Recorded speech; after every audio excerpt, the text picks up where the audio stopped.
Hi hello నమస్తే welcome to introvert creations. ఈరోజు మనం చేయబోయే రెసిపీ గోంగూర కందిపప్పు.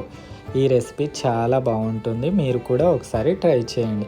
ముందుగా నేను నానబెట్టిన కందిపప్పు 1 కప్పు తీసుకున్నాను.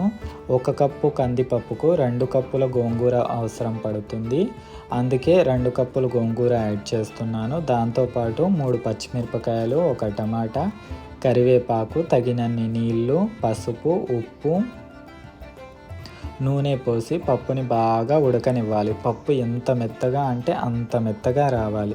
నేను వీడియోలో చూపిస్తున్నంత మెత్తగా పప్పు వస్తేనే బాగుంటుంది, లేకపోతే అంత బాగోదు. ఆ తర్వాత పప్పుని వడపోయాలి, ఎందుకంటే పప్పు రుబ్బడానికి వడపోస్తేనే చాలా వీలుగా ఉంటుంది. వడపోసాక పప్పు రుబ్బుకుంటే పప్పు బాగా మెత్తగా నలుగుతుంది. వడపోసాక మళ్ళీ ఆ చారుని పప్పులో యాడ్ చేసుకోవాలి మనం. దాని తర్వాత తాలింపు కోసం పొయ్యి పైన ఒక గిన్నె పెట్టి నూనె, ఆవాలు, జీలకర్ర, 4-5 మెంతులు తప్పకుండా యాడ్ చేయండి, ఎందుకంటే గోంగూర కాబట్టి మెంతులు యాడ్ చేస్తేనే బాగుంటుంది.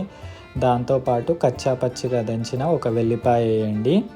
వెల్లిపాయ వేస్తే ఆ టేస్ట్ వేరేలా ఉంటుంది. Thank you for watching introvert creations.